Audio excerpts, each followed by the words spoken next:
Hinahabol ng Senado na mapirmahan ng Pangulo ang 2026 proposed national budget sa December 29. Tiniyak ni Senator Win Gatchalian na walang makalulusot na insertions sa BICAM na posibleng isapubliko. Nagbabalik si Mean Los Baños.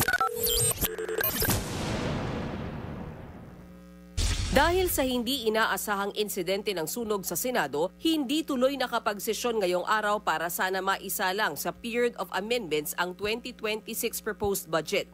Aminado sa Senate Finance Committee Chairman Win Gatchalian, masikip na ang timeline nila para sa pagpasa ng pondo, pero on track pa naman daw sila sa schedule. Target ng Senado na mapirmahan ito ng Pangulo sa December 29. Actually, ang pinakiusapan ko na lang yung mga kasamahan natin na mag-session tayo bukas kahit na holiday. Kasi kung magse-session tayo ng Wednesday for period of amendments yun, talagang madidelay yun. Siguradong madidelay na yun. So, pag tomorrow tayo magse-session kahit holiday, at least one day lang yung pagitan, hindi tayo madidelay. So okay naman yung mga members na pumasok. 3 araw lamang daw ang inilaan nila para sa bicameral conference o ang pagpupulong ng mga kinatawan ng Senado at Kamara para pag-isahin ang kani-kanilang bersyon ng 2026 national budget. Bagay na hindi naman daw inangalan ng mga taga-Kamara. Posible daw itong gawin sa government venue sa Intramuros. Maglalatag ng ground rules Senator Gatchalian at si House Appropriations Committee Chairman Mike Caswansing para masiguro na ang tanging pag-uusapan na lang sa BICAM ay ang mga disagreeing provisions. Ibig sabihin, wala na dapat tatalakay mga bagong item o amendment na hindi naman napag-usapan sa plenaryo.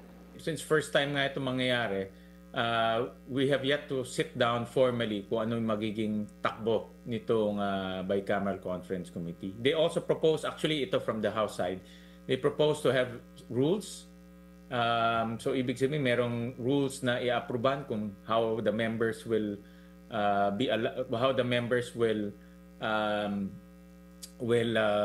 act during the bicameral conference committee hearing. So ano ba yung mga do's and don'ts? So yun naman ang proposal nila.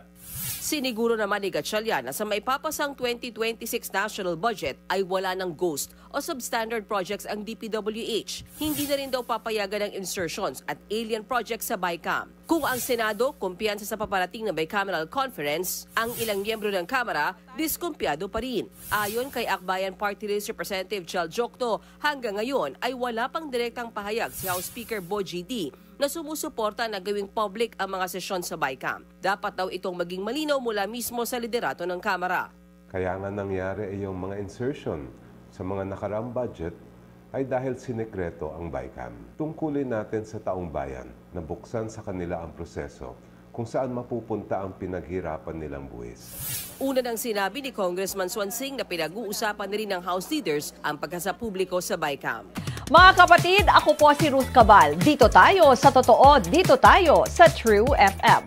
Mag-follow at mag-subscribe din po kayo sa aming social media accounts at True Network PH. Diyan po yan sa aming X na dating Twitter, sa FB, sa Instagram, sa YouTube, sa TikTok at sa mga podcasts. At syempre, tutok din po kayo sa Signal True TV Channel 19.